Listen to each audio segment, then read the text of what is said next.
Chacun de ces adolescents a une chose en commun. Leurs comparutions au tribunal vous laisseront bouche bée. Qu'il s'agisse d'accès de violence ou d'effondrements déchirants, préparez-vous à découvrir ces moments d'audience qui défient toutes les attentes.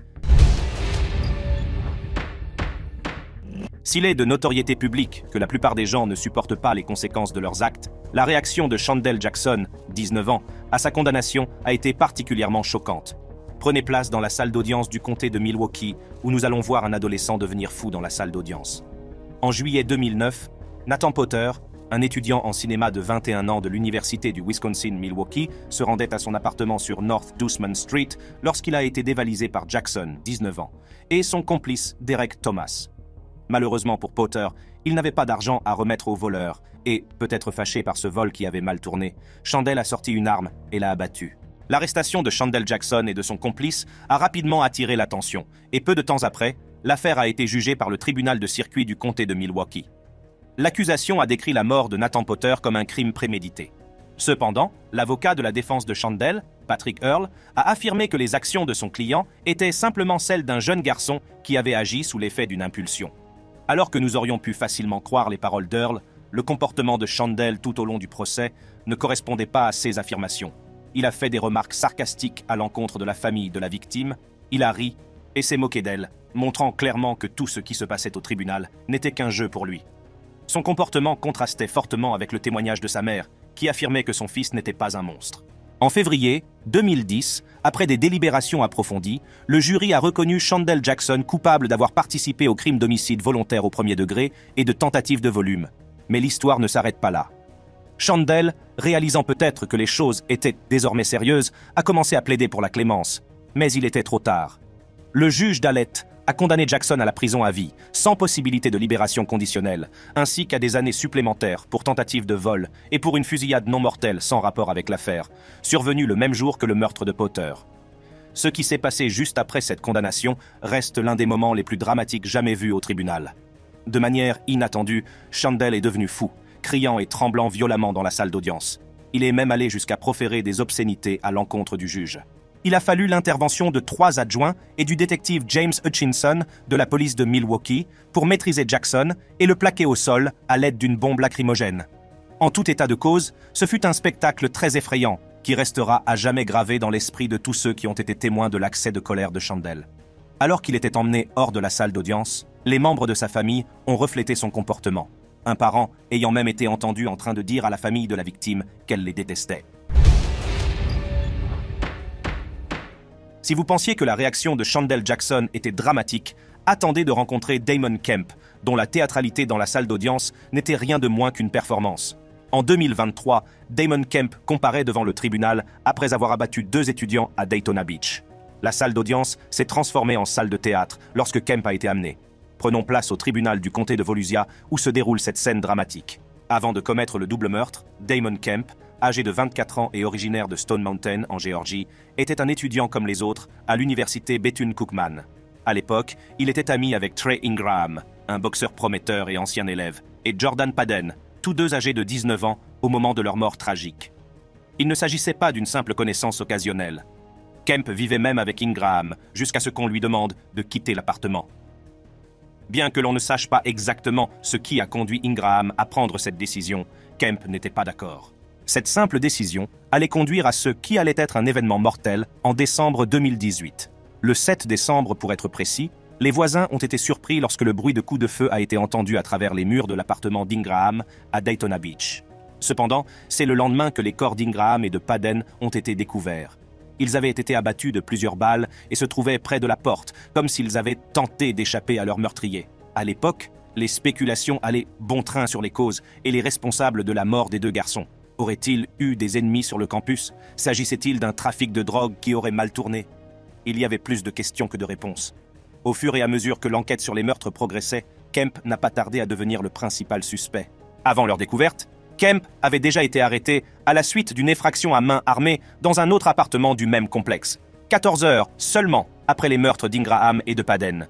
Il a été facile d'identifier Kemp comme le tueur, puisqu'il avait un mobile et qu'il était en mauvais termes avec Ingraham. Bien que Kemp ait avoué les meurtres, son équipe de défense a décidé que son argument serait le suivant. Kemp a commis les meurtres parce qu'il était fou à l'époque. C'est peut-être pour tenter de corroborer cette thèse de la folie que Kemp a décidé de jouer un rôle plutôt dramatique au tribunal. Pourtant, son geste n'a pas suffi à faire fléchir l'accusation, qui a souligné l'absence de preuves médicales à l'appui d'une telle affirmation. En outre, ils ont souligné les antécédents de Kemp en matière de consommation de marijuana. En fin de compte, le tribunal a décidé d'infliger à Damon Kemp une peine appropriée. 3 peines de prison à vie consécutives ont été prononcées. La réaction de Damon Kemp à l'énoncé de sa peine était particulièrement inestimable. Damon Kemp n'a peut-être pas réussi à convaincre le jury avec son comportement fou, mais en 2017, une vidéo virale de l'effondrement de Keandrea Cook lors de sa condamnation a joué en sa faveur. Prenez place au palais de justice du comté de Polk, où nous évoquons le comportement extraordinaire d'une adolescente condamnée qui était sur le point d'être condamnée pour son rôle dans un vol sur une application de rencontre qui a mal tourné. Avant que la vidéo de la condamnation de Keandrea Cook ne devienne virale, elle n'était qu'une adolescente comme les autres vivant en Floride. Malheureusement, elle avait un côté sombre. Keandrea travaillait avec des complices, créait de faux profils sur les réseaux sociaux et attirait des hommes sans méfiance qui finissaient par se faire voler. Malheureusement, les choses ont mal tourné en décembre 2016, lorsque Keandrea et ses complices ont attiré un homme sous prétexte d'un rendez-vous. Au cours d'une bagarre, l'homme a reçu une balle dans le dos et a été laissé pour mort. Heureusement, il a été retrouvé et transporté à temps à l'hôpital où il lutte toujours pour sa vie. Keandrea et ses complices ont été appréhendés et l'affaire a ensuite été jugée. Keandrea elle-même pensait qu'elle serait relâchée avec une simple tape sur les doigts. C'est pourquoi sa réaction à sa condamnation a été assez choquante. Reconnue coupable, elle a été condamnée à 20 ans de prison, et c'est à ce moment-là que le tribunal a vécu un moment vraiment dramatique. Elle a crié et pleuré pour sa mère qui, de l'autre côté de la salle d'audience, sanglotait bruyamment.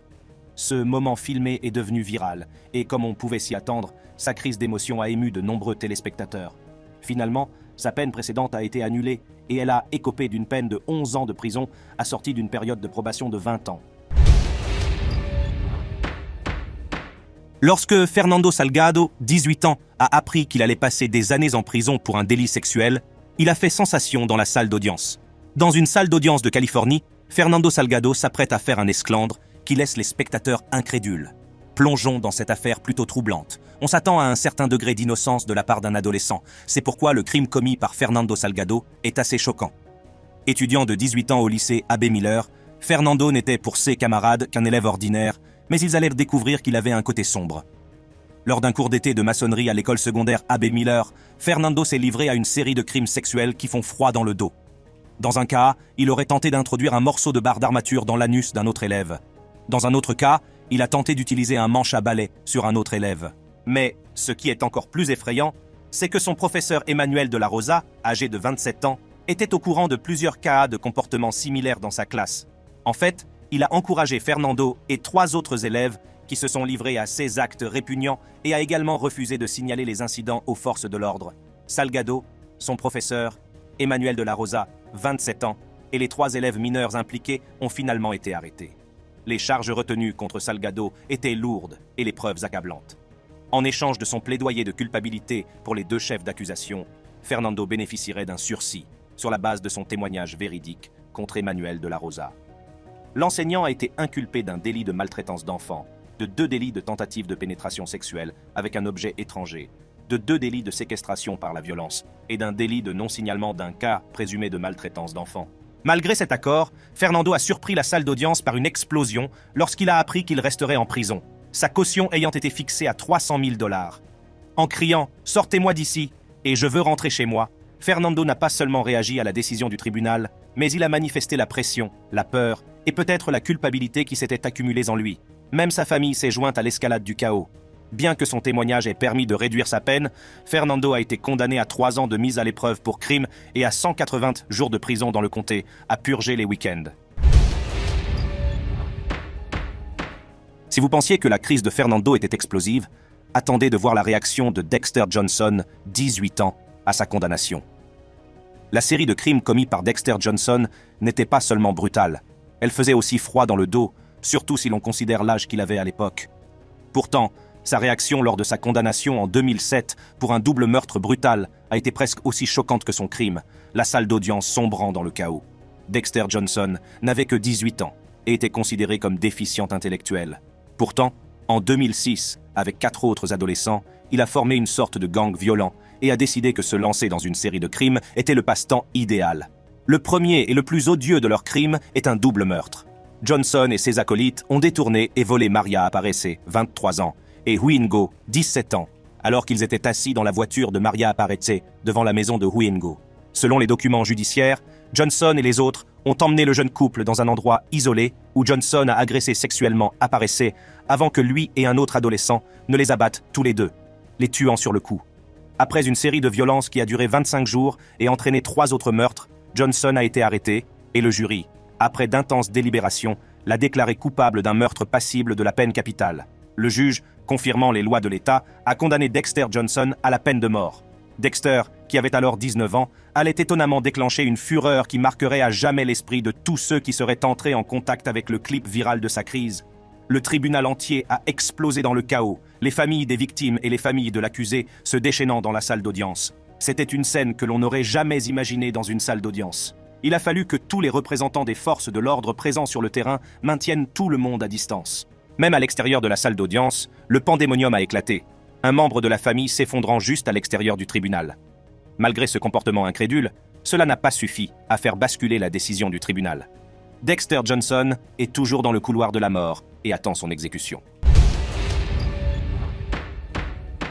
Si l'on peut justifier l'emportement de Dexter par le fait qu'il vient d'être littéralement condamné à mort, Tony Farmer, 18 ans, s'est effondré dans la salle d'audience après avoir entendu le verdict. Prenez place au tribunal du comté de Cuyahoga où nous allons assister à une réaction intéressante de Tony Farmer après qu'il ait été condamné pour avoir agressé son ex-petite amie.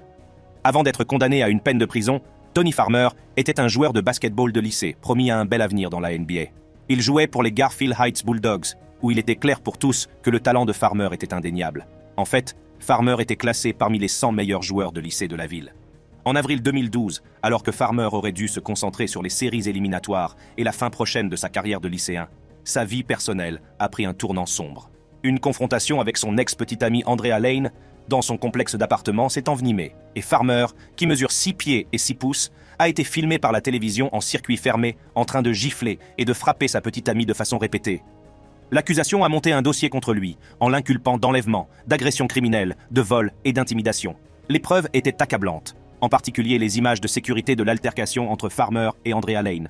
La vidéo, qui a été visionnée par tous, ne laisse aucun doute sur la gravité des actes de Farmer. Farmer, qui espérait peut-être bénéficier d'une certaine indulgence, a eu un choc. Dès l'annonce de sa condamnation à 3 ans de prison, son calme s'est instantanément effondré. La star du basketball s'est effondrée sur le sol, montrant ainsi à quel point la sentence était bouleversante. En tant qu'espoir de la NBA, le temps passé en prison et son casier judiciaire signifiaient qu'il devrait se battre pour relancer sa carrière de basketteur une fois sorti de prison. Si la réaction de Farmer à sa condamnation est tout simplement mélodramatique, notre dernier accusé a l'une des réactions les plus choquantes jamais observées au tribunal. Prenez place au tribunal du comté de Geauga où TJ Lane s'est moqué des familles et des victimes et s'est adressé à elles avec des mots profanes qui sont encore choquants aujourd'hui.